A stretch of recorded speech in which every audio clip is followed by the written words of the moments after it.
Você já se sentiu diferente? Mais alto, mais inteligente ou com sonhos estranhos que se tornam realidade? Pode não ser coincidência.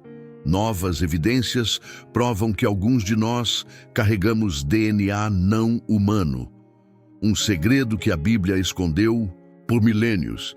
Em 2018, um esqueleto de 3 metros foi encontrado em Sodoma. E o que os cientistas descobriram vai te fazer questionar tudo sobre sua origem. O vento uivava sobre as ruínas de Sodoma quando o arqueólogo Dr. Eli Strauss encontrou o que jamais deveria ter sido desenterrado. Era 2018 e sua equipe trabalhava num sítio próximo ao Mar Morto, escavando os restos da cidade bíblica destruída por fogo e enxofre.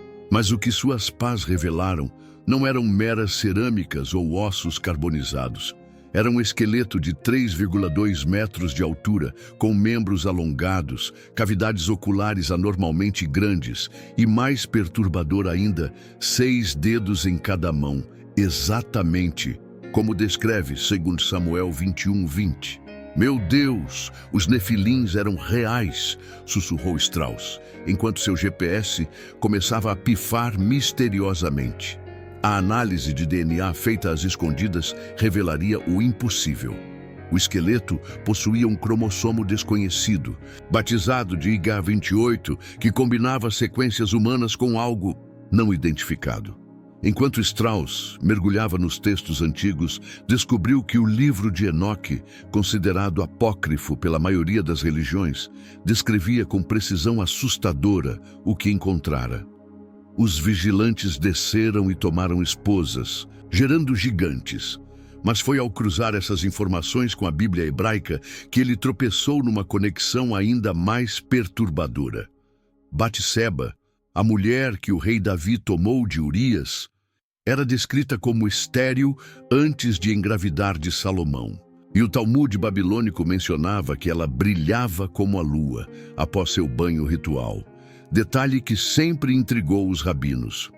Quando Strauss localizou um papiro egípcio no Museu do Cairo, descrevendo uma rainha de Jerusalém que dera à luz um filho dos deuses, suas mãos tremeram. O texto mencionava um banho de luz prateada que a fecundou e detalhava como a criança, Salomão, demonstrava sabedoria sobrenatural desde o berço. A última linha do papiro, porém, congelou seu sangue. E assim continuará a linhagem, até os últimos dias. Naquela noite, Strauss recebeu a primeira ligação anônima. Uma voz rouca sussurrou em hebraico arcaico: "Você despertou os que dormem." Quer saber o que mais ele descobriu sobre essa linhagem amaldiçoada? 2 meses após sua descoberta, Strauss foi sequestrado por homens de terno preto que se identificaram apenas como representantes do Ministério da Saúde de Israel. Eles o levaram a um complexo subterrâneo em Megido, o local bíblico do Armagedon, onde dezenas de cientistas trabalhavam em cubículos de vidro, estudando ossadas gigantes idênticas à que ele encontrara. Lá conheceu a doutora Leila Abbas, geneticista que lhe mostrou algo que desafiava todas as leis da biologia. Amostras de DNA de supostos anjos caídos, preservadas em âmbar desde a era de Salomão. Não são humanos, mas também não são animais, explicou ela, apontando para sequências que lembravam quimeras, seres híbridos mencionados em mitologias antigas. O projeto, chamado Nefilim, tinha um objetivo claro: rastrear portadores modernos do cromossomo IGH28. Os dados eram assustadores. Pessoas com essa mutação compartilhavam características incomuns: altura acima de 2,10, imunidade a doenças, QI excepcional e, em alguns casos, relatos de sonhos premonitórios. Strauss descobriu que governos ao redor do mundo mantinham registros secretos desses indivíduos. Nos Estados Unidos, eram monitorados pelo projeto Stargazer, na Rússia, pelo programa Irmandade de Melquisedeque. Mas o verdadeiro choque veio quando a doutora Abbas lhe mostrou fotografias de uma caverna no Afeganistão, onde soldados americanos encontraram 3 esqueletos de 3,5 metros vestindo armaduras de bronze. E vivos.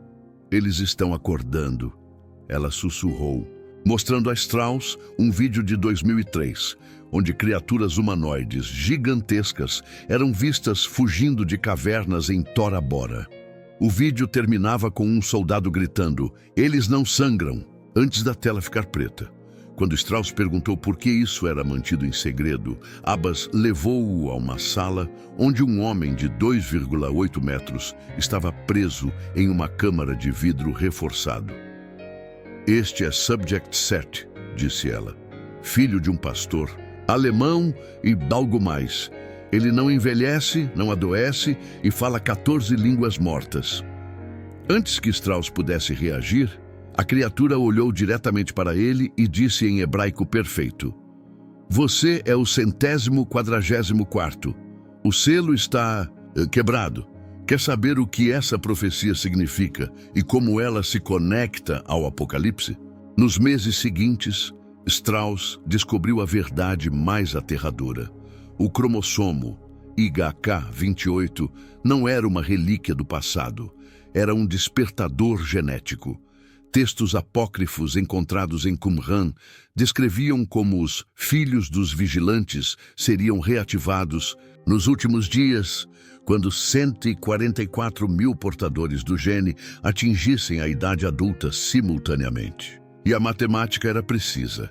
Em 2025, exatamente 2.300 anos após a construção do segundo templo, essa profecia se cumpriria.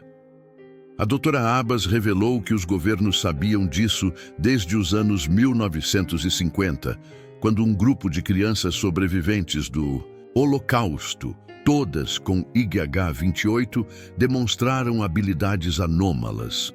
Algumas podiam curar feridas com um toque, outras, como o famoso caso de David em Tel Aviv, previram catástrofes naturais com 100% de precisão.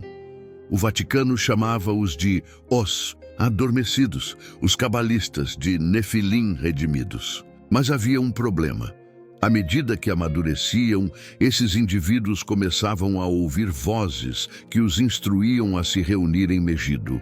Quando Strauss finalmente acessou os arquivos do Vaticano, roubados por um padre dissidente, encontrou manuscritos do século XIII que previam esse exato momento. Quando os gigantes de ontem se tornarem os anjos de amanhã, o véu se rasgará. Em 15 de setembro de 2023, seu pior pesadelo se concretizou. 37 portadores do YH28 desapareceram simultaneamente de instalações ao redor do mundo, incluindo Subject 7. As últimas imagens de segurança mostravam-nos caminhando em direção ao Mar Morte, onde satélites detectaram uma anomalia térmica, formando padrões geométricos idênticos aos descritos no livro de Ezequiel. Na véspera do seu desaparecimento, a doutora Abbas deixou uma mensagem cifrada para Strauss. "Eles não são o problema, são a solução. Gênesis 6 foi um aviso, não uma condenação. Os verdadeiros vigilantes estão voltando para nos salvar de nós mesmos." Quando Strauss tentou publicar suas descobertas, todos os seus dados foram apagados. Agora, ele vive escondido, monitorando relatos de homens altos, aparecendo em zonas de guerra e desastres, sempre salvando crianças antes que a tragédia aconteça. Sua última anotação no diário questiona: seremos julgados pelos filhos dos anjos que destruímos? A resposta pode estar sendo escrita agora mesmo nas estrelas. Se você tem olhos claros, altura acima de 1,60 ou QI acima de 130, comece a se preocupar. Comente YH28 se já teve sonhos proféticos e compartilhe com quem você desconfia que possa ser um Nefilim moderno. Amanhã pode ser tarde.